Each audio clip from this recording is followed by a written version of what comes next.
Hi, everyone. My name is Aurora, and I am an astrophysicist. But I actually kind of like to think of myself as a detective. And so I'm going to start with a story about the most famous detective of all times, and that's Sherlock Holmes. The story is called Silver Blade, and it's about a stolen racehorse.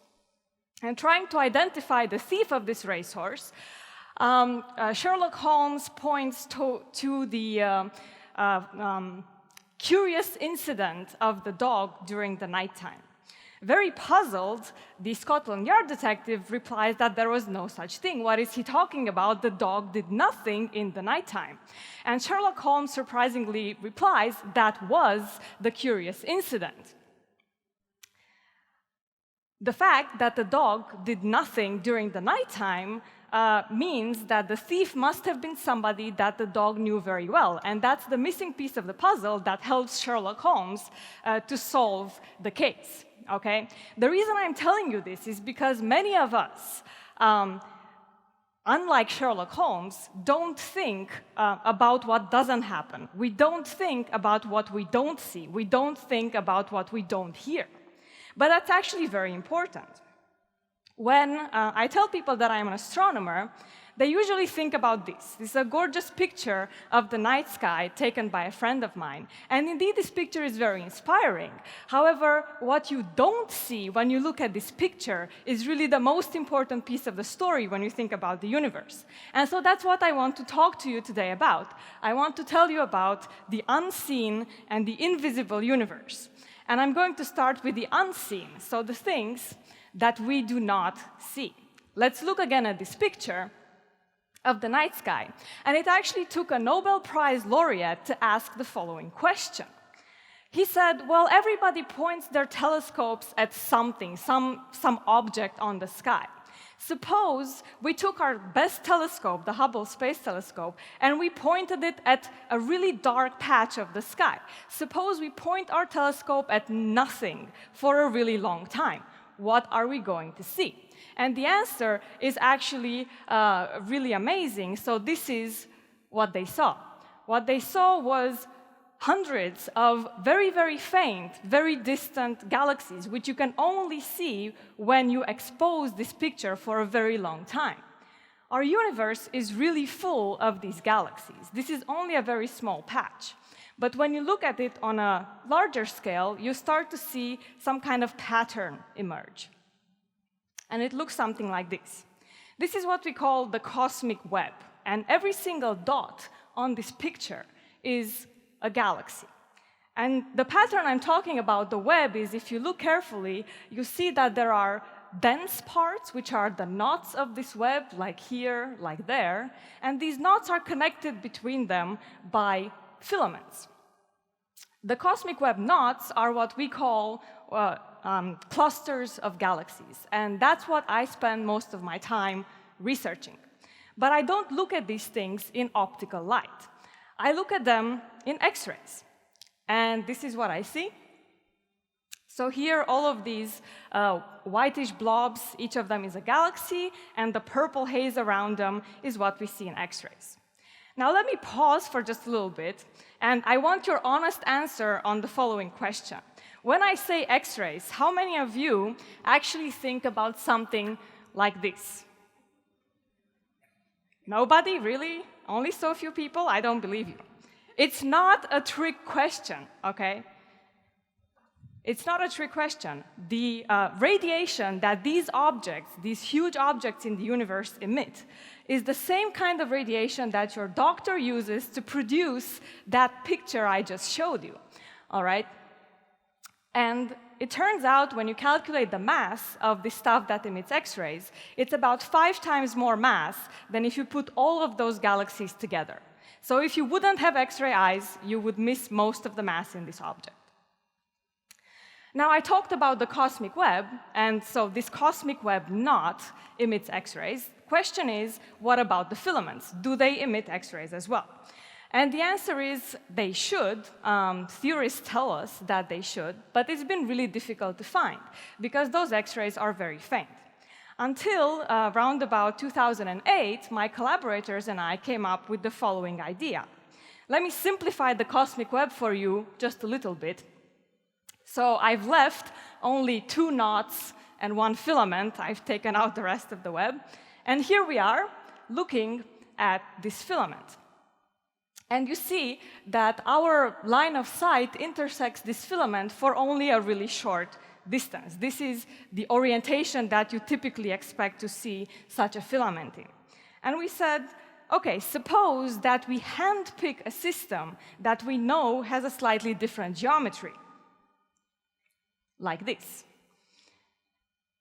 The advantage of this is that you add up the signal along this entire path, which is now much longer, and so the signal becomes easier to see. And so we picked such a system, we pointed our X-ray telescopes at it, and this is what we saw.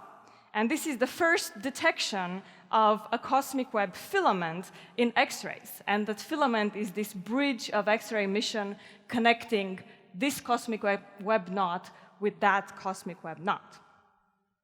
So that's pretty much all I wanted to tell you about the things that we don't see. And we don't see them because our eyes aren't made to see in X-rays, or because those things were too faint and it was difficult to see them in the beginning. I want to move on to the things that we cannot see. The reason we cannot see these things is because they don't emit any kind of light whatsoever.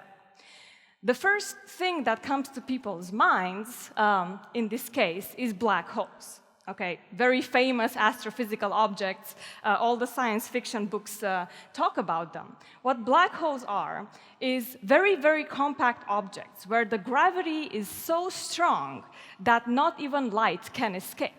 Okay, so they don't send us any light signal. So how do we know they are there? Well, astronomers pointed the best telescopes on Earth to the heart of our own galaxy, the Milky Way. And what they tried to do is they tried to look at how the stars move in the center of our own galaxy. And this is basically what they saw. So they saw these stars orbiting this very strange point that's sitting right there. But there's nothing in that point, apparently, at least not that you can see. And based on the orbits of these stars, you can just use basically high school physics to estimate the mass of the object that should be sitting right here. And you see that some of these stars pass very close to that object. So you know it's massive and it cannot be very big. Okay, and it turns out that this object has to be so dense that the only thing that it can be is a black hole. And that's the best evidence to date that black holes actually exist. But really, black holes are not that special because they're still made of normal matter. They're made of the same stuff that you and I are made of. If you could take the whole Earth and shrink it down to the size of a peanut, you'd have your black hole. It's that simple. There's something even stranger out there, and that really strange stuff is dark matter. Dark matter is something that we really don't know. So none of the stuff that you've learned about in your high school physics class, in your high school chemistry class, none of those atoms, none of those electrons, protons, particles, none of that is dark matter. It's something new. It's something entirely different. It's also not a collection of a lot of black holes, but I can't prove that to you in just 18 minutes. But I want to tell you how we know that dark matter is there. And because this dark matter doesn't send any light signal to us, the only thing we can measure is its gravitational effect. Now, Einstein's theory of general relativity tells us that mass bends light. Let me tell you what I mean.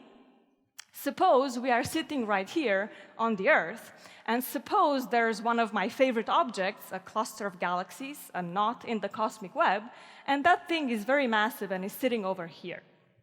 And suppose there is a really, really distant galaxy that's behind this cosmic web knot, okay? This very distant galaxy is sitting over here. The light, as it travels from this galaxy to us, to the Earth, will be diverted, will be bent by the fact that this really big mass is sitting over there. I know this sounds really, really strange, so I want to propose a very simple experiment that you can do at the cocktail party afterwards that will help you to understand how this thing actually works. And what I want you to do is the following thing. I want you to take the bottom of a cocktail glass, but please don't break anything on purpose, okay? So take the bottom of a cocktail glass, and take a white piece of paper, and you can draw yourself some galaxies on this piece of paper, but please don't make them very big. And you can put this glass on top of the galaxies that you drew, and you can have a look what you see through this glass. And I'm not going to show you what you see because I want you to do it for yourself. But I'm trying to convince you that what you're going to see is exactly the same thing that we do see in nature. And here's what we see in nature happening to real galaxies. We see them starting to look like arcs.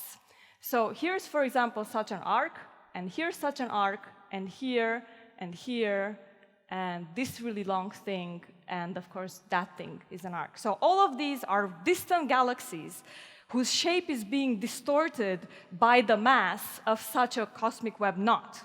Okay? And based on this distortion, we can estimate how much mass is sitting in this thing.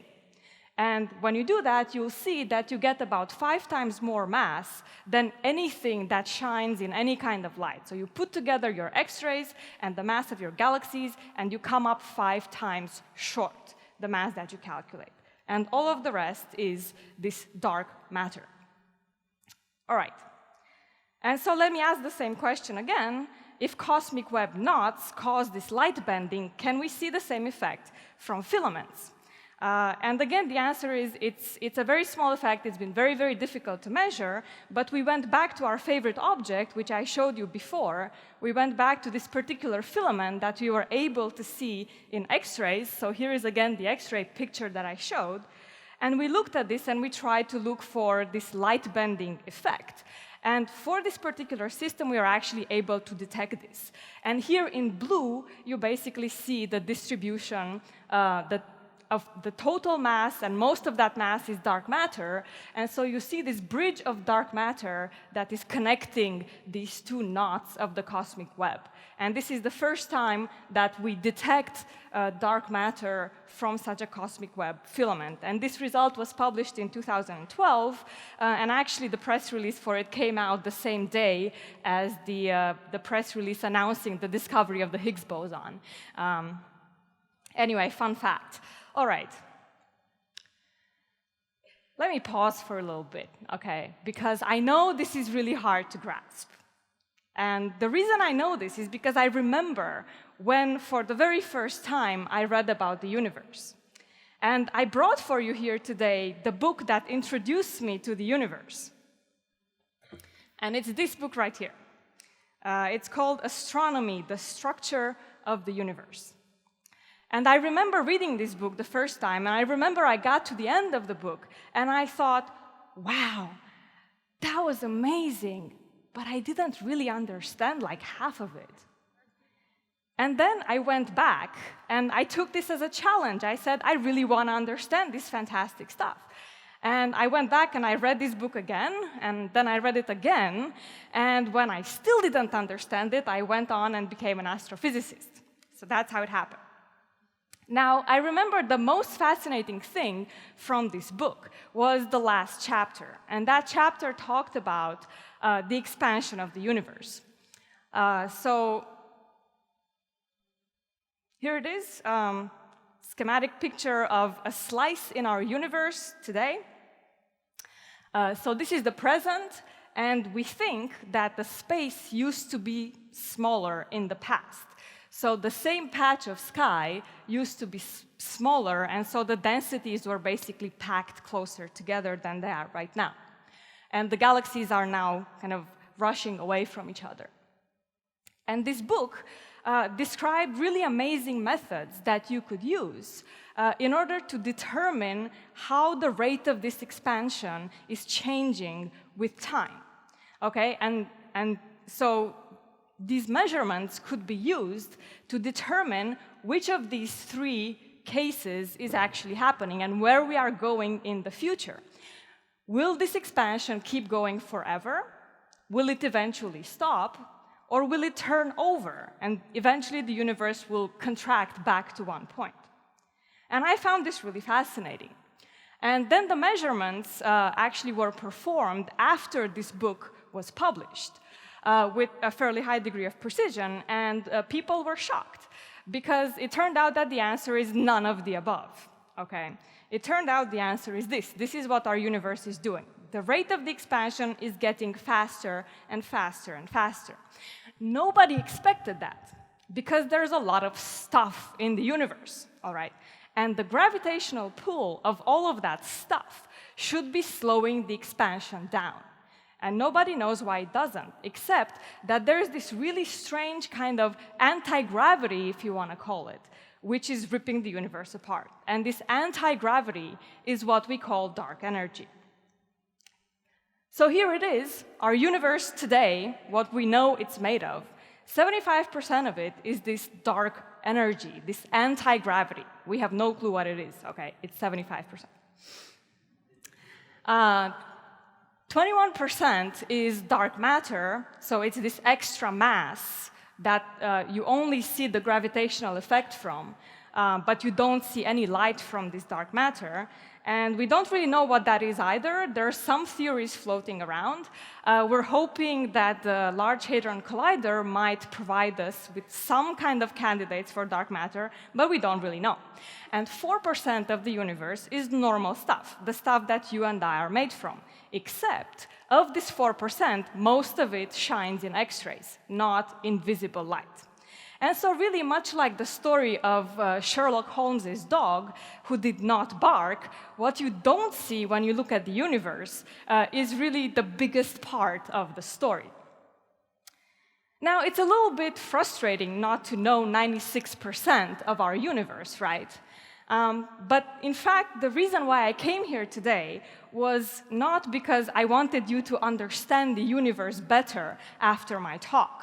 What I hope that I have accomplished is I hope that I have given you a sense that reality is just so much bigger and so much stranger than anything we can possibly ever imagine. In 2003, I met a Romanian astrophysics student in Bonn, and he told me something that I'm never going to forget. He said he studies astrophysics because it's the only subject that will blow your mind every single day. And it's true, okay? When we try to think about the universe, we realize just how limited our imagination is, just how limited our day-to-day intuition is. And I'm trying to push those limits for myself every single day when I go to the office. And that's what gets me up in the morning. That's why I'm so passionate about what I do. And that's why I think you should also try to think about the universe for yourself from time to time. Challenge your imagination. Challenge your mind. Gândiți îndrăzneți. Vă mulțumesc.